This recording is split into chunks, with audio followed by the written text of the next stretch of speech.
Good evening, everyone. Welcome back to the latest episode of the Free Marketeers. Today, I'm joined by an old regular of the podcast, someone we haven't talked to in a few months, but I'm very glad that he's back with us today to talk about probably the most important issue in South Africa today. Today, we have Mr. Martin van Staden. Martin, great to talk to you again. Hey, thanks for having me, Chris. It's great to be back on the old podcast again. Today, we're going to talk about the Expropriation Bill, the Great Reset, and the National Democratic Revolution. And as disparate as those topics might sound, we're going to link them for you. All these things are, we think, intricately linked when you look at the ideas underpinning all of these different phenomena. Martin, I thought we'd start off by talking about the Expropriation Bill itself. Of course, comments for the bill. The comment period ends on the 28th of February, so that's this coming Sunday. To any of you who haven't yet submitted your comments in opposition to the bill, we highly recommend that you do so. I'll also provide the link in the description below. So, Martin, can you give us just a bit of an overview of the bill, what it contains for South Africans and for, I guess, property rights generally? Yeah, so let me try and do that as briefly as I can, but I'll need to start with a point I always have to make in these conversations, and that is that there are currently two processes underway. The first process, and what I consider to be the most important process, is a proposed amendment to Section 25 of the Constitution, and for that, the ad hoc committee to initiate legislation to amend Section 25 published its amendment bill in December of 2019. And the comment period for that was in the beginning of 2019. And that committee is now resuming its work. I think 2 weeks ago or a week ago, it published a notice that it plans to finalize its work by mid to end March, so next month. And then to set the process in motion for the National Assembly and then Parliament as a whole to amend the Constitution. And what that is aimed at is to change the requirement, the absolute requirement in Section 25 that says when government expropriates property, it must pay just and equitable compensation. To change that to say that zero compensation qualifies as being just and equitable. And Parliament may make provision for the expropriation of property without compensation under certain circumstances that it must spell out in national legislation. That is what the amendment to the Constitution says. And that is in reference to the Expropriation Bill, which is an ordinary piece of legislation, and that is what we're dealing with right now. That is the legislation that is being finalized now and for which the comments end at the end of this month. So this legislation, in part, not only, but in part, makes provision for the circumstances under which property may be expropriated without compensation. But its validity, that provision's validity, depends on the Constitution being amended. So government does have the cart a little bit before the horse, because if they try and adopt the Expropriation Bill before they have amended the Constitution with the 18th Constitutional Amendment Bill, then I argue, and I think it's the correct legal position, that provision would be unconstitutional. So there's a chance that government is going to hold off implementing this bill until they've amended the Constitution, or, and I've heard this said, they are going to try and get this bill implemented. And then if it works and nobody complains too loudly about it, they'll hold off on amending the Constitution and say, hey, we're expropriating without compensation and we didn't have to amend the Constitution. Look at us, we're very clever. So that's also something that might happen. I'm not sure about the chances of that happening. But okay, so let me get into the Expropriation Bill itself, the ordinary legislation, not the constitutional amendment. So the most talked about part of it, which unfortunately does obscure a lot of the other important aspects of it, is of course expropriation without compensation. It introduces call it a discretion, for government to expropriate property without compensation under certain listed circumstances, but not only under those listed circumstances. It is an open list, and an open list in legalese means that these are only examples of circumstances, and that other circumstances could also be decided upon by the relevant functionary, and then a court will need to determine whether that was a reasonable decision to make to include that extra item. But it lists these 5 circumstances, and that's what people are now focusing on. The most notable circumstances that are listed, I guess for me, one of the most problematic ones is it says that if you have abandoned your property, then it may be expropriated without compensation. And under common law and so on, that's understandable. If you've abandoned your property, then you no longer want it. And then anyone can take it, whether that's government expropriating it or just some guy walking past and seeing it's been abandoned and taking it. So that's fair. But the bill redefines what it means to abandon property, which I find quite perverse. It's I think a very clear indication of how government is really busy with an ulterior agenda here, rather than just trying to provide for the public interest or whatever they're calling it nowadays. It's not, because they're saying that if you will be considered to have abandoned your property if you are failing to exercise control over it. That is not what abandoning property means in law or in common sense. In common sense and in law, if you leave something and you no longer have the subjective intention to own it, and you no longer manifest an intention to own it, and you do not control it, then it's abandoned. That is how everyone understands abandoning something. Now, the government says if you just fail to exercise control, it would be abandoned. And the example I often make is that if you are woken up one evening by a bunch of robbers in your house, they take you out of your bed, they kick you out onto the road, and they say, "This is now our house." Then you are failing to exercise control over your property, and therefore the Minister of Public Works can come and expropriate your property without compensating you, because you no longer exercise control over your property. Now, of course, the thieves are also going to be kicked out, but the point is you're not going to be paid, and I think that is perverse, and this allows government quite disgustingly to manufacture circumstances under which it can expropriate property without compensation. One thinks about the Zimbabwean land invasions, where it was never the government that expropriated without compensation. It was a bunch of militant individuals who threw people off of their property, and government ex post facto recognized that as legitimate. So now you can imagine that government is going to say, "Yeah, we never kicked you off of your property, sir. No, it was those thieves over there," when in fact the government paid them to do it. So this is a big problem. This one out of 5 already, this one circumstance under which one can expropriate property without compensation is already deeply, deeply problematic. The only one of the 5 listed circumstances that I find to be defensible is the one where it says the property of organs of state or of state-owned enterprises can be expropriated without compensation. And if you read that provision in isolation, then you would think, wow, this is great pro-property stuff.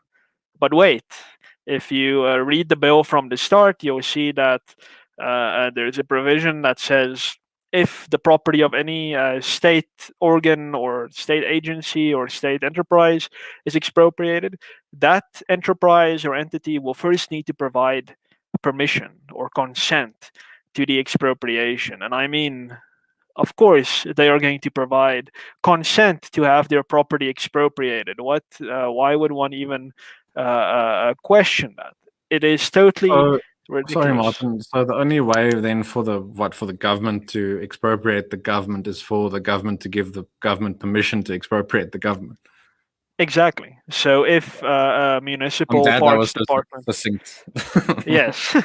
So if the municipal parks department in, I don't know, some large Northern Cape municipality, which let's say owns a massive chunk of land that it isn't using for anything, if the National Department of Public Works goes and says, hey, we've identified this property to build a affordable housing scheme, then the municipal parks department can just say, no. And then that's the end of it. But if you are a productive farmer, whether you're black or white, colored or Indian, doesn't matter, and you own a farm in Limpopo and it produces food for the local community, it's exports to our neighboring countries, and the government says, hey, we've identified your property to give to my friend over there, and you say no, then that's invalid. So government agencies are given a choice whether their property is to be expropriated, and ordinary South Africans are not. So this is obviously a case of inequality before the law. The very notion of government being the servant and the people being the master is swept out of the way. It establishes very clearly a relationship of government being the master and the people being servants. So it's very much almost a feudal serf type relationship that this bill now builds into South African property law in that respect. But in other respects as well, the bill has a very perverse conception of choice. This example that we just made is a good instance of that. But also, it speaks about in cases where the amount of compensation is being determined. So let me just remind viewers: not all property is going to be expropriated without compensation. There will still be expropriations where compensation is paid, and for that, an amount needs to be determined. But the bill talks about when there's a negotiation for this amount, where when there's a notice published that property will be expropriated, the owner needs to claim an amount in compensation, and then there's a negotiation about that. And if government doesn't agree to that, it must publish or give an offer of compensation, an amount of compensation, and then the owner must decide whether he or she agrees to that or not. And would you believe it? If the owner does not agree to that amount, it is not as if that's the end of the matter. The government can then still decide to expropriate the property for that amount, or indeed, if it wants to vary the amount for another amount. So that's a very perverse conception of negotiation, of offers, and of choice that is laden throughout the bill in various respects. Government treats it like there's this bona fide engagement of equals between it and owners, and they come to an agreement. But there's none of that, because whatever you as the owner say, it can simply be overridden in the final analysis by government, and it can proceed. Part of that as well, you can obviously challenge government's offer of compensation in court. But the bill says that that's fine, you can do that. But just because you're challenging it in court does not mean we're going to stop the process. So we're still going to take your property and kick you to the curb and take your livelihood from you. And then maybe in 5 or 6 years, when the court action is finished, then we may be ordered to pay you a slightly higher amount in compensation. And it's also not strictly required for the compensation, if it is even agreed to by both parties, to be paid entirely before the date of expropriation. So the government leaves the door open for itself to say, oh yeah, of course, we'll pay you market value. It's no problem. But maybe some other time. For now, we're going to take your property, and you'll have to wait on the street as a man of straw. So that's a bit of a taste of what this bill is all about. If I could sum it up in a bird's eye viewpoint, the bill is all about making it as easy as possible for government to expropriate property with and without compensation, whereas legislation of this nature is actually supposed to be intended to limit how government engages in its expropriating power. We must remind ourselves that everything that governments do is fundamentally based on expropriation. It functions by taxing us. That's expropriating our wealth. There is nothing that government does that is not expropriation. And the idea of having expropriation legislation does not give government the power to expropriate. That is just a power it has by its nature. The legislation exists to limit government in the exercise of that power, and that is not what the current expropriation bill does. One example of another perverse aspect of it is in the bill says explicitly in the determination of the amount of compensation, the fact that the property is being expropriated may not be a factor. Now that may sound odd, but let me explain it. Under the present regime of expropriation from the Expropriation Act of 1975 and of the expropriation regimes of many countries around the world, free and open countries, there is something called solatium, or compensation for emotional distress or emotional loss. And that essentially means that we as the government recognize that what we're doing to you is problematic. It's inconvenient. We're taking property from you. You're not a criminal. You are not a wrongdoer. You have done nothing wrong. But circumstances have led us to have to expropriate your property. And we're sorry for that. We are sorry about that. If it could be any other way, we would not want to expropriate your property. Therefore, we are paying you market value. And in addition to market value, we are paying you solatium, or compensation for emotional stress, call it compensation for inconvenience, which is in addition to market value. And that is just basically a recognition that you are being expropriated. We're sorry, and this is our compensation for that part of it. It's in addition to the value of your property. The expropriation bill, as proposed, says no, there will be none of that. The fact that you are being expropriated will not influence the determination of the amount in compensation. So that is one of the main aspects of this bill that leads me very much to conclude that the government is here not really busy with an expropriation regime. It's not developing a legal framework whereby it is going to serve the public interest by saying, geez, we have to have this power to expropriate. Sometimes it's necessary for good reasons. And geez, we don't want to inconvenience the people too much because it's a great injustice, really, to take people's property from them. No, in fact, government is saying with this bill, you property owners all around the country, you're scum. You are all a bunch of scum. And when we take your property, we're gonna get you, man. We're gonna hurt you, and we enjoy it, and we intend to hurt you. We want to pay you as little compensation as possible for the property itself, if any compensation at all, and we are not gonna pay you anything for the inconvenience or the emotional stress that it might involve. And the processes that we're setting up are as easy as possible for us and as difficult as possible for you to challenge that. That is the expropriation bill of 2020 in a nutshell. Please, if you have some time this weekend or now, write a short comment saying you oppose this bill. Doesn't have to be longer than half a page. Say that you find that it makes it too easy for government to expropriate property.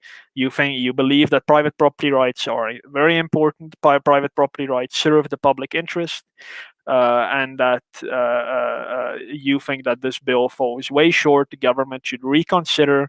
Government should make it far more difficult for itself to expropriate and make it far easier for citizens, property owners, not just citizens, but property owners, to be able to defend their property against expropriation. And if the expropriation goes ahead, to get a good deal out of it. Because fundamentally, please remember this, expropriation is not meant to be a punishment. in legal theory. It's not supposed to. If government wants to punish you, it needs to charge you with a crime, and then seize your assets under civil asset forfeiture laws and put you in jail. That is what the government needs to do when it wants to punish you. This government wants to punish you for being a property owner. That is not a crime, and that should never be a crime. So please make a comment, send it in before the end of this month. Look at the Institute of Race Relations campaign. I think they have a bunch of notes for you to use to submit your comment as well. Look at the Free Market Foundation's submission. I believe that's available on our website. Sakeliga, the independent business community, will also be publishing its comment soon. Many organizations have published their comments. I believe the FW de Klerk Foundation has published its comment on its website. The National Employers Association has made a comment. I'm not sure if that's available on their website, but please read some of the media comments from people like these organizations and from myself in the media, and write a very short comment and please send it in. We need to defeat this bill, and more importantly, we need to defeat the constitutional amendment that is just on the horizon. Just to repeat the point from the introduction, we will link to where you can go to submit your comments. So that will be up in the description once this episode ends. So Martin, I wanted to, inflate the discussion from this focus on the expropriation bill to the wider discussion on the Great Reset and the National Democratic Revolution. So the Great Reset, everyone can go, and they should go and read up on it on the World Economic Forum's website. It's basically an idea born out before the COVID-19 pandemic, but the pandemic has given, I guess, excuse or reason for this idea to now take fire, as it were. So the idea is that capitalism, quote unquote, because we haven't had capitalism for many, many years around the world, everywhere around the world, we have mixed economies with greater to lesser extents of state control. So to say that capitalism has been problematic for years, to me, is already the wrong starting point. But the idea is that capitalism has failed. We've got great inequalities. We've got the challenge of climate change. We've got issues around sustainability. We need to move away from, for example, fossil fuels to sustainable forms of energy.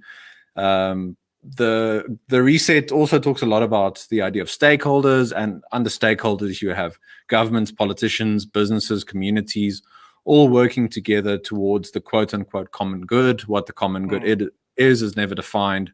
That's conveniently left out the standard by which one needs to measure the common good and what's best for the quote-unquote people. And then again, on COVID-19, the World Economic Forum talks about how the pandemic has shown what can happen when countries pull together and work together.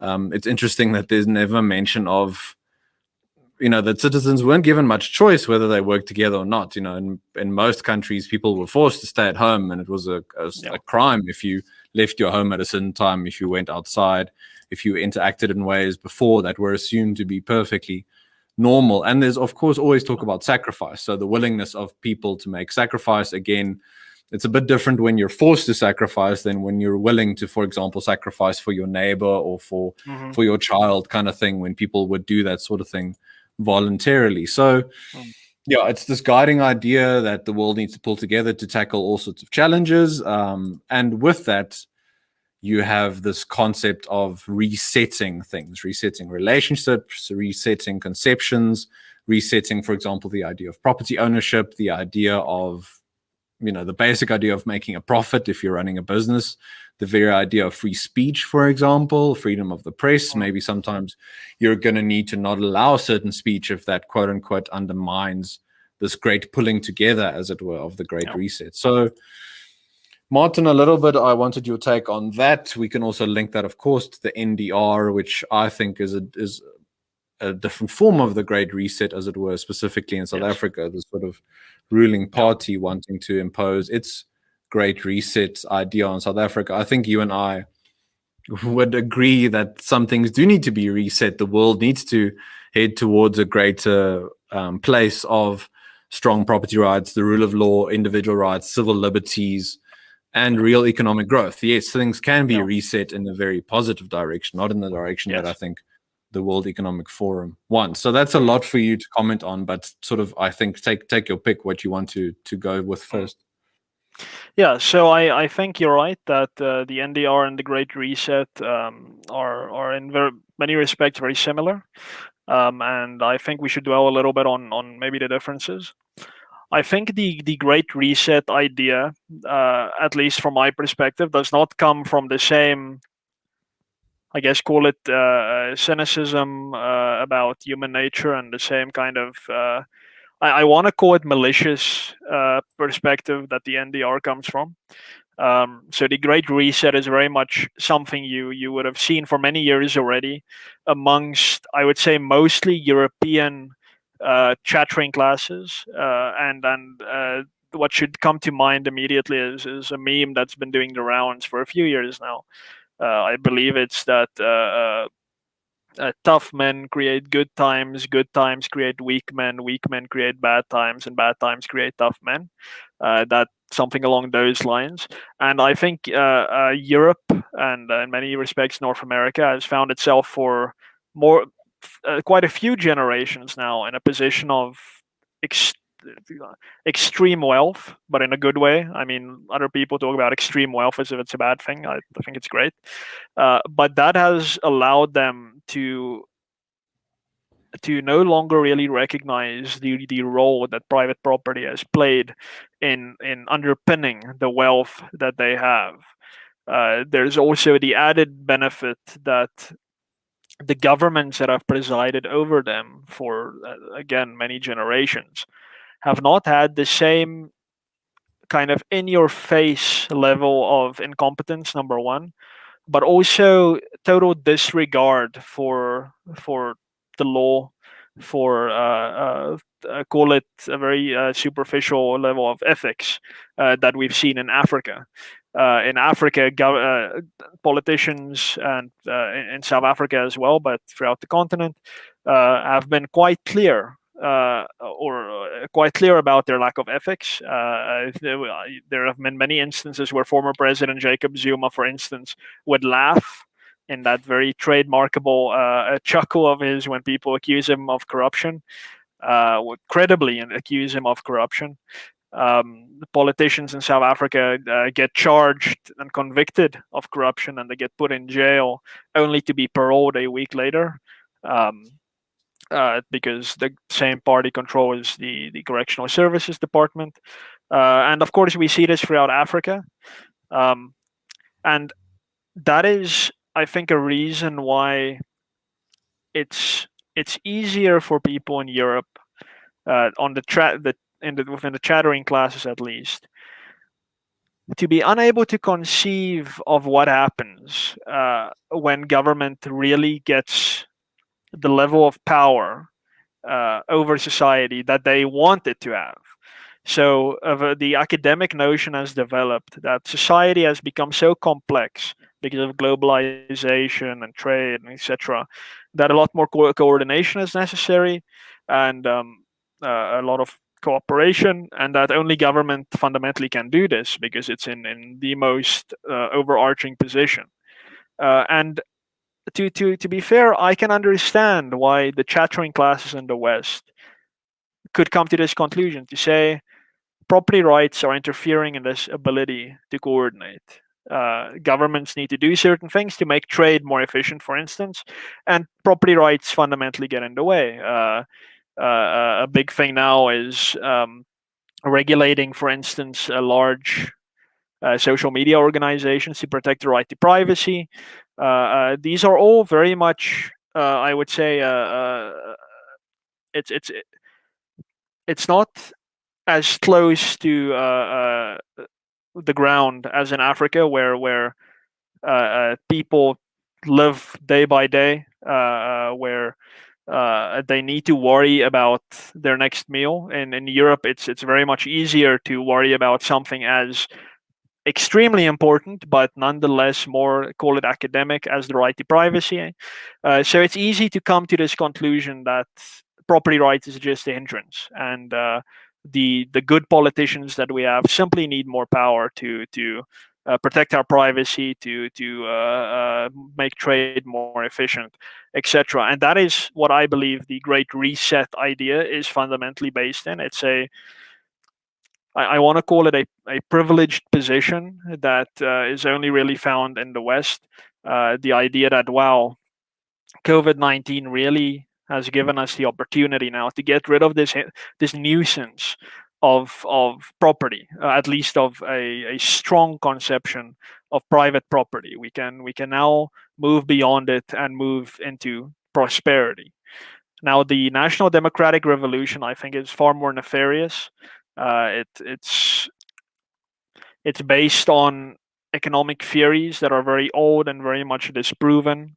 To the extent that Marxists themselves have admitted, I believe, that Ludwig von Mises and Friedrich Hayek's criticisms of the socialist economy and the socialist economic model are valid. Marxists acknowledge this.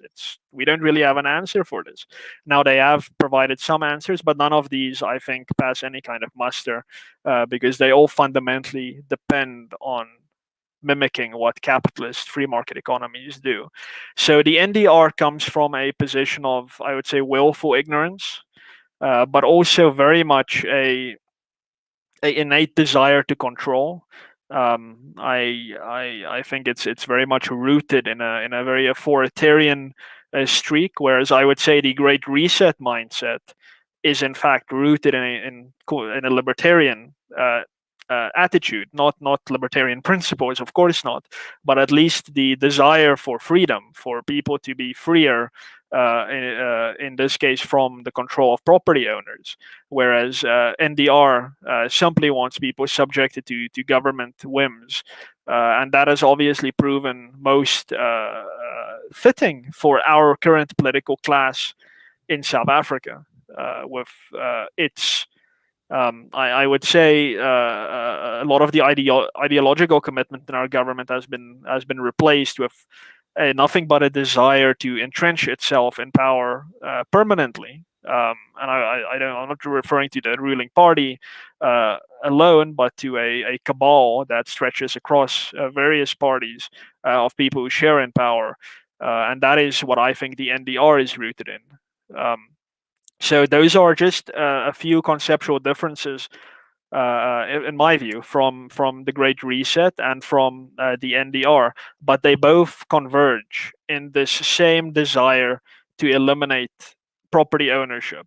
So the NDR side of it wants to eliminate property ownership because a landed citizenry, a landed peasantry even, is always going to be a threat to those who pull at the levers of power. When you have a landed base, a property base, you already have power, and this is something that Marxists are very much correct about. Property is power, and a government intent on seizing the reins of power cannot have that coexisting with it. And that's the NDR side of it, and the Great Reset side of it. I don't think is as much about power, but more about an unfortunate misapplication of I think very good intentions to respond to the daily challenges that face us now in a globalized world. So there are differences, but they both unfortunately are coming.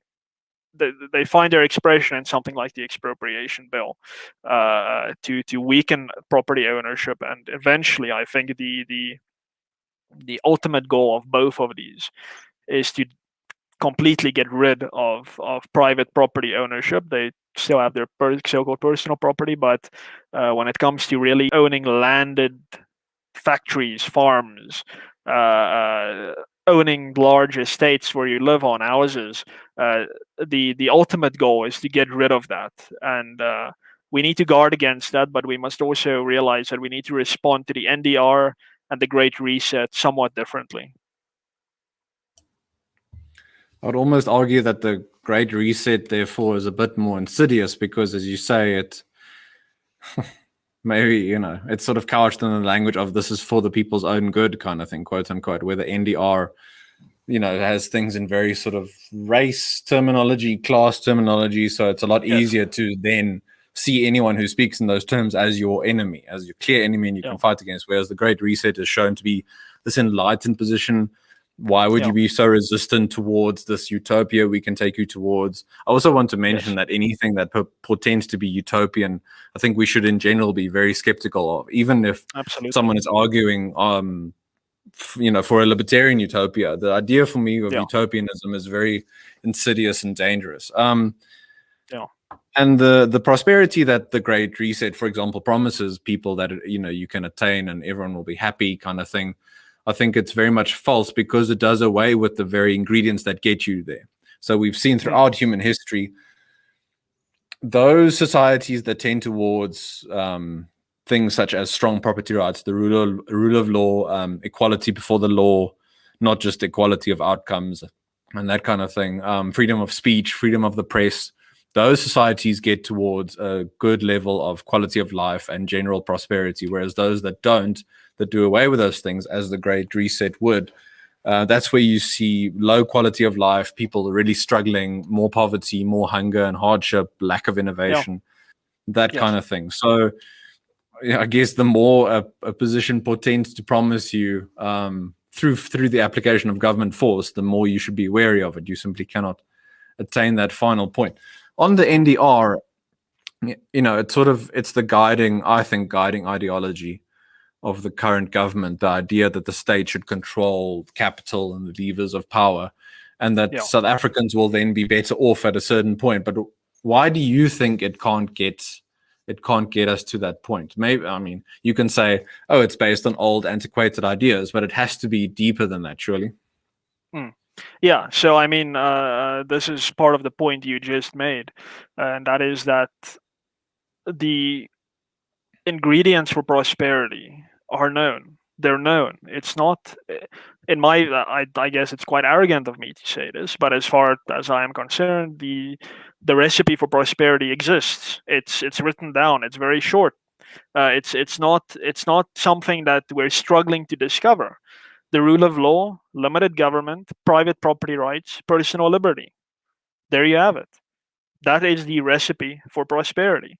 And I think without any exception, any country that has tended more towards those things than towards their opposites have been far more prosperous than those that have tended towards their opposites. Without exception. I would be surprised if an exception were argued, and I would invite anyone to please make that argument. I would be very interested. But I don't think it's possible. The kind of and to single out the free market in that recipe, the very basis of the free market is private property rights. Without that, you can have as much personal liberty as possible as you wish, but without private property rights, you cannot have prosperity. And in fact, it almost follows as an inherent consequence that without private property rights, you also can't have personal liberty. Sex work, for instance, is nothing more than a private property rights transaction. Your means of production is your body. You are using your means of production freely to make yourself money. There is nothing more capitalist than prostitution, the drug trade, capitalism. And I name these things because generally people on the left would be very much in favor of, if not the decriminalization of prostitution, its legalization on the Swedish model, the Norwegian model, I believe, which is a topic for another day, but don't go there. Right, and then it tends to be left-wing people who also support the decriminalization of drugs, or at least a far more lenient police response to it. So I name these things because you have to make this argument to proponents of the NDR, proponents of the Great Reset, and say there is nothing more capitalist than prostitution and the drug trade. But more than that, the reason the NDR specifically in South Africa cannot deliver prosperity, and it's going to be a very pragmatic argument, is that how the hell can you trust these buffoons who have tried to govern South Africa over these last few decades with delivering prosperity. The argument is made that that it is this cabal of white monopoly capital that stands in the way of our enlightened leaders to deliver us to prosperity, and it's quite astounding, because sometimes these very same leaders who are expected to do this for us are receiving donations to the tune of tens of hundreds of millions from these very same white monopoly capitalists to run their election campaigns. But even where the government has been more than capacitated to engage in this kind of so-called transformation, for instance, when it expropriated all mineral rights in South Africa, and then now the state effectively owns it as the custodian, that has not totally transformed villages around mining towns. That has not brought about prosperity. It can't. It won't. Number one, because our leaders are incompetent. I'm sorry. Their incompetence is based in either two things or one of these two things. Either they're stupid and they can't do what they're being asked to do, cater deployment, putting hopelessly unqualified people in very important positions. That's a very real problem. Or they're simply not interested. They want to enrich themselves. And I'm sorry, that is something that South Africa is stuck with, and it will continue to be stuck with it, because we are not a society with a long history of a political culture built around the rule of law, of a political culture based on high degrees of social trust between the various racial and ethnic and cultural and whatever groups, however you define the groups in South Africa. There is very little of that. There's a lot of interpersonal cooperation and trust. It's the Institute of Race Relations proves that every year with its studies, and that's brilliant. But we still don't have that, those foundations for working together as call it groups. That's absent, and it's definitely possible for groups to work together. The United States is always the go-to example of a confluence of many different cultures and groups working well together, but they do have this tradition of the rule of law, of respecting the law, even during times when the law was evil. When the law was evil, when it was made by only a small portion of the entire population, there was still a respect for that law, and that has filtered through to today, where it's a democracy. And lots of people are going to have a problem with me calling the US a democracy, but anyway, it is a democracy. Everyone votes, and it's a constitutional republic, Martin. Yes, and that's now filtered through. We don't have that, and that's understandable, but that guarantees that our government will always be incompetent. But then secondly, of course, in addition to the incompetences, the principled and the far more fixed reason why, and that is that you cannot have widespread economic coordination when only a small group of people control how the economy responds to changes. This was von Mises and Hayek's. They both contributed a different aspect to it, but it was essentially that society and the economy, the whole world's economy, is made up of billions of individually interested entities, individuals, companies, communities, whatever, making radically different decisions about their own affairs, and through those decisions, a spontaneous order is created, and this order is usually manifested through the price mechanism, which regulates the information that's transmitted throughout the economy, and it's only possible because everyone contributes their millibyte of information to the whole terabyte of what is the economy. When you have a central regulator, a central planning board that has to take care of that, then invariably people's interests are going to fall by the wayside. Invariably, you're going to have starvation. We saw this with the Great Leap Forward, the so-called Great Leap Forward in communist China, and I think it was the 1970s, where the wise, enlightened central planners said that, my goodness, South Africa, China needs an industrial revolution. Let's redirect our productive efforts from silly peasant farming to steel and manufacturing. And get these people off the farms and get them working. Of course, some people will still be farming for food, but they now have to send all their grain to central distribution hubs so that it can be distributed from each according to his ability to each according to his need throughout the country. And that is what they tried. And lo and behold, I think tens of millions of people died of starvation. Central planners who have to distribute food just can't. They have no incentive to get it right. Whereas companies in the food industry in a capitalist market, they depend on getting it right. Otherwise, they'll close down and they themselves will starve. You don't have those incentives in a socialist, centrally planned state. And those are, I would say, the two main reasons why the NDR in South Africa is doomed from the get-go. Incompetence and disinterestedness from our government, from any government really that could ever govern South Africa. The competent people in government will not pursue an NDR policy. It just cannot. And the second point is that the principles of economics don't allow it. It's impossible. It cannot work, and it has never worked anywhere. So to circle back to the Expropriation Bill, today, the 23rd of February, earlier today, Stats SA released the latest jobs numbers. We should call them the jobless numbers at this point in South Africa. As of the fourth quarter of 2020, South Africa has 11.1 million people unemployed.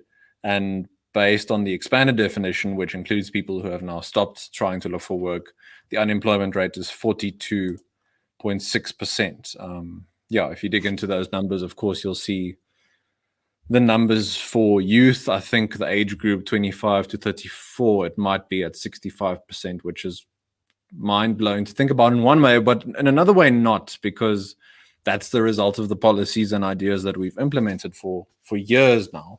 No. Why is the amendment to Section 25 of the Constitution giving the state more power to take property, why is that not going to fix those unemployment numbers? Yeah, well, because it's based on the very same philosophy of the very policies that created those unemployment numbers. If government wanted to, through law, create more employment, what it would have done was would have been to amend Section 25 of the Constitution to strengthen private property rights and to take away the very much disputed from my side authority of government to engage in redistribution of resources, and thereby create certainty around absolute certainty around the safety of people's property. And that, I firmly believe, would have led to widespread investment into private property, widespread development. For instance, you often see in Cape Town, and what I'm about to say is going to be very unpopular, I guess, but you have developers interested in building shopping malls, building residential developments, building golf courses, and then you have this explosion of opposition to say, no, this must not happen. We must do something that is not economically efficient, that is not economically effective with this property instead. They have the best of intentions, and I agree with their intentions, but that is what the market decided that property should be used for. And that would be its most effective use. And that use would be the thing that ultimately creates more jobs, that creates more sustainable jobs, because it is the most economically efficient thing to do. Instead, we want to have it centrally planned where people live, very much out of touch with market desires and so forth. And that is the same kind of uncertainty, and that's now at a local level, that disincentivizes investment in property. I remember about 2 years ago when Herman Mashaba's Johannesburg administration announced its affordable housing policy that would have required 2 affordable housing units for each 10 units of a new residential development. And some people came to see us at the Free Market Foundation about that. One of the biggest developers in the country, and they said, "Yeah, it's simple. If this is adopted, we're out of Johannesburg. We're gonna go to Durban. We're gonna go to Bloemfontein. We're done with Johannesburg if this gets implemented." Now, someone on the left would say, "Now, oh, what a great loss! Look at these evil people." But it's them who create jobs. It's them who create the infrastructural basis upon which employment is eventually created. It's them who build developments, who build central business districts, which will continue to provide jobs for decades, for generations. And if one simple policy could just lead such a person to say, "Yeah, I'm not going to touch this. I'm leaving." Then imagine what something like not just the expropriation bill that we're dealing with now, but the constitutional amendment is going to do to international investors. What it's going to do to domestic wealthy individuals domestically. They're not going to. They can't say, "I'm going to Cape Town" or "I'm going to Durban." They need to leave the country now. Because this uncertainty about what the government is going to do will now be absolute. We saw this example in the Western Cape. I believe the guy's name is Ivan Klute or something like that. He was a productive man of farming on a state farm. First error. He was farming on a state farm as a lessee.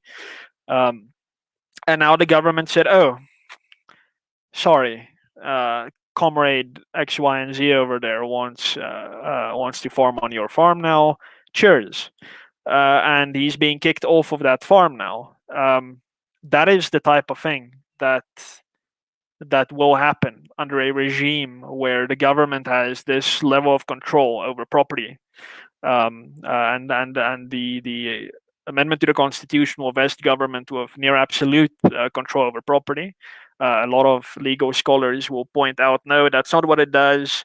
There's still due process, etc. But the moment you establish the principle that we don't have to pay compensation, yeah, in most cases we'll pay compensation, but strictly we don't have to. And in circumstances that we determine, we can decide whether it will be just and equitable to expropriate the property without compensation. Then you've essentially destroyed property rights. It's not to say that this is how the government will act. It's likely that it won't act this way, at least initially. But the moment you establish that uncertainty, then you've doomed domestic and foreign investment and domestic development of property. And the moment that leaves, the moment that's gone, you'll see job creation numbers absolutely tumble. We've seen this in Zimbabwe. We've seen this in Venezuela. It's not like the Venezuelan government and the Zimbabwean government has a law against job creations. They don't. They probably encourage it. But no one is going to go into a country where they don't know if the premises that they create for their job creation, the factory, the server farm where they're going to host their data that will transmit data to their, I guess, IT infrastructure. Nobody is going to go there knowing that the government can just at any day decide to seize that property. So that is why it's all linked. You cannot have job creation in this country unless you have the basics right. And the most basic thing of those in that recipe that I mentioned earlier is private property rights. You have to get private property rights right. Otherwise, everything else is doomed. And as I mentioned earlier, there is no exception to this. There is no exception in world history or in recent history that I can even conceive of. And I really do invite anyone to make the argument and show me where there have been no private property rights, but untold prosperity and development. I don't think it's ever happened. I don't think it's possible. Well, even on that note, I will give you a way out if someone does come with that example, because even if it worked wherever it was tried, the removal of property rights, it's not the moral thing to do. It's not the right thing to do. To me, the fact that South Africa is contemplating this makes a mockery of all the sacrifices and all the fights that have gone on for years against colonialism, against apartheid. To me, it's going to reverse pretty much all the progress that has been made. On the point of business confidence and investment that you mentioned, I just wanted to highlight some numbers that came out in the last 2 weeks. So the South African Chamber of Commerce and Industry said its business confidence index averaged 86.5 in 2020, the lowest annual average since it was launched in 1985. According to the United Nations Conference on Trade and Development, foreign direct investment flows into South Africa in 2020 almost halved to $2.5 billion from $4.6 billion in 2019, which was a 15% decline from around $5.4 billion in 2018.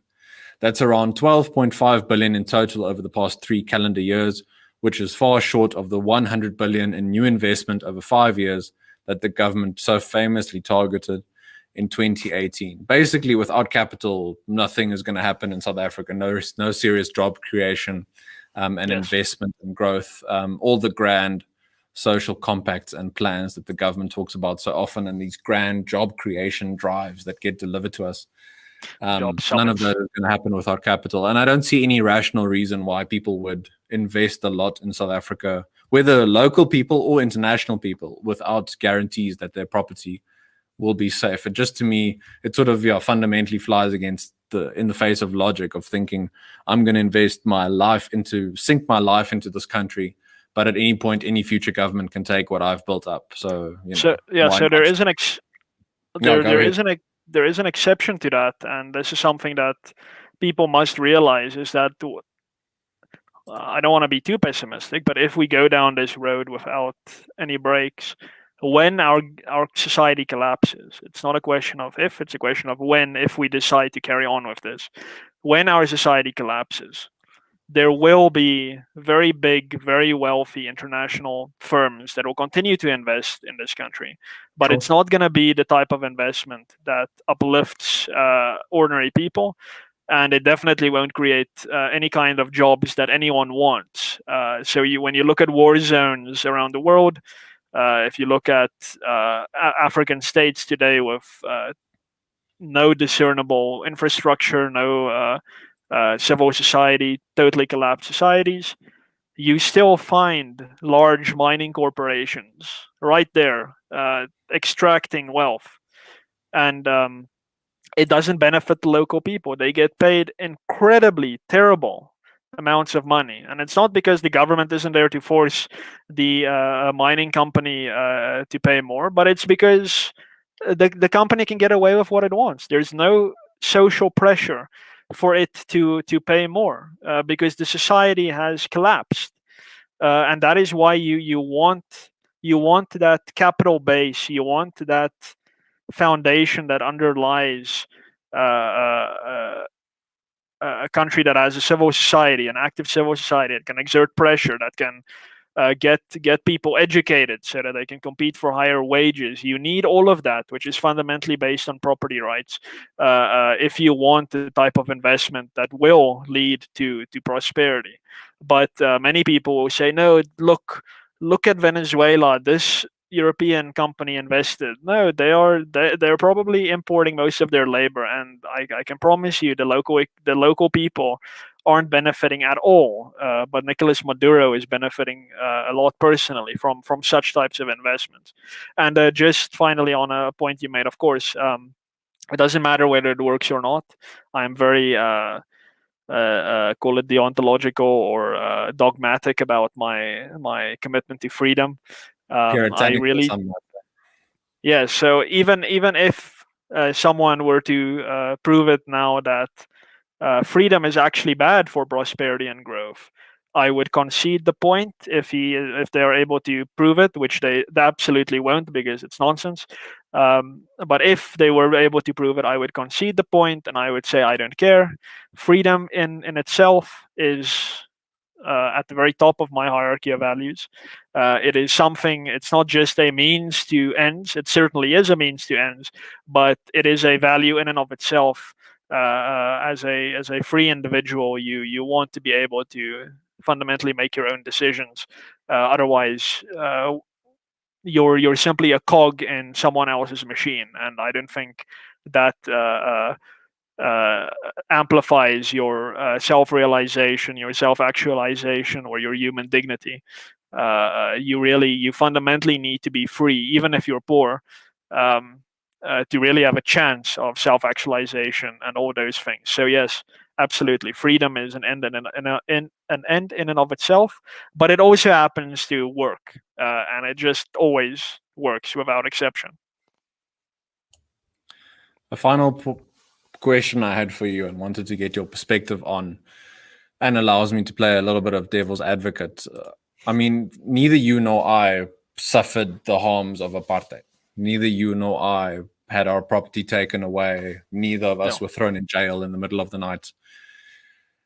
Why, in your view, is expropriation without compensation broadly, of course, the Expropriation Bill? Why aren't these things going to fix the injustices of the past? Living in South Africa, it would be silly to me to not acknowledge and try and figure out, how do we fix the wounds of the past? How do we atone? Not atone, perhaps, because it's wrong to put people in collectives and assume that you should be held responsible for what someone else did. But how do you in some way atone for what was perpetrated before, without going down this destructive route? Yeah. So, firstly, from a very personal perspective, I never became a libertarian or a classical liberal because of my own freedom. I feel extremely free as an individual in South Africa right now. I think I am 99% free. I consider myself as free, probably as free as I can be. I am not that worried about my own freedom. What brought me to libertarianism was reading about stuff like what's done to women in the Middle East and so on. It simply disgusted me. That's the type of stuff. It's not only that, but that's the type of thing that brought me to libertarianism. A very deep concern for other people to enjoy the same type of freedom that I have, because I think that will enrich my life. If people around me are free, I think that will invariably be very good for me, even though I do consider myself extremely free. But then, just on the apartheid point, and this is something that I don't think people from our side make a good argument for, and it's a shame because it's absolutely true, and that is that apartheid was at its base a denial of property rights, not only of blacks and coloreds and Indians, but of white South Africans as well. It's very much a misunderstood system. I think people misconstrue what apartheid was in service of their own narratives, and they emphasize the wrong things, and they accentuate the wrong things. But at its base, apartheid was a denial of property rights, and we saw this with the Natives Land Act of 1913, the Group Areas Acts from 1950 onwards, and various other obscure pieces of legislation that the commentariat don't often focus on. There was I believe it was a Transvaal Township Development ordinance or something that applied in Johannesburg that almost directly led to the creation of the massive township known as Alexandria today, by simply kicking off the property owners there because they were a so-called black spot in a white area. They had to go to the Transkei or whatever. That is the type of thinking that went into apartheid statutory property law, and that was very much a denial of our Roman Dutch English hybrid common law of property, which that made no distinction on the basis of race of any property owner. In fact, our Roman Dutch property law had a very strong, it's called an absolute conception of ownership. The strongest right in the entire private law of Roman Dutch law. That is what we could have had during the previous century if the government of those days omitted to implement its ideological imperatives. And that is fundamentally what we could have had again from 1994 onwards. And to an extent, in the first 2 or 3 years, that is what we had. There was a little sweet spot between the end of apartheid and the beginning of, call it, transformationism, where South Africa truly was a really free society. And if you look at economic growth charts from those days, you can see that that is when the economy grew. I think it was something like 5 or 6% per annum. And you could, more importantly, see that the rise in incomes of the racial groups shot up. So it rose slower for Black and colored South Africans. But for Indian South Africans, there was like a very discernible uptick, a very clear uptick. And for white South Africans, it was an almost 90-degree increase in incomes. So the end of apartheid was the best thing that has ever happened to white South Africans since they came to this region in 1652. And that just shows that this denial of property rights, this denial of market forces that occurred over centuries, even before apartheid started, really kept everyone down. And the issue is that it kept whites down less. So we had an advantage to carry on from when apartheid ended, whereas mostly Black and colored South Africans had no such thing. So they started at the bottom, and they're still at the bottom, and they're being kept at the bottom by the government today pursuing policies that look different from the policies of apartheid, but that are fundamentally based in the same type of paternalistic ruler knows best thinking. And the only way, really, for the legacy of apartheid to be addressed is for our society collectively to really make a decision. We need to make a conscious decision that we're now really going to abandon that way of thinking. We are now going to do the opposite of what the apartheid government did, and that is not to oppress whites. That's a superficial conception. The opposite of what the apartheid government did would be to recognize the individual rights of every person, regardless of race, to have respect for timeless principles of law, to appreciate the value of a limited government, regardless of democratic whims, and of course to defer to market forces, because when it comes down to it, the people just know better what is best for them than a central planning board somewhere in Pretoria.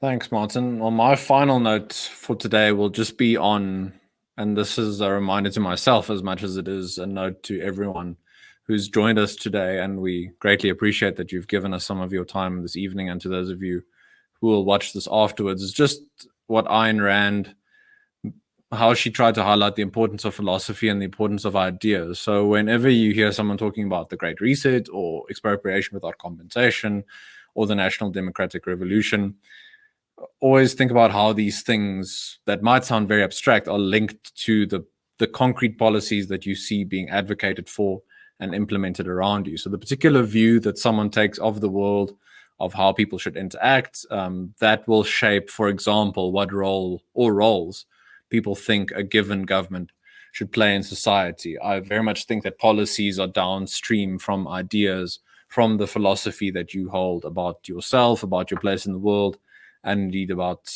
people around you and society as a whole. So just keep that in mind when you're trying to analyze these things, when you come across these different terms, how they're linked, what informs them. These things don't come about by accident. Expropriation without compensation didn't just, come out of nowhere, drop out of the sky. It has a history behind it. So does the Great Reset, and so does the National Democratic Revolution.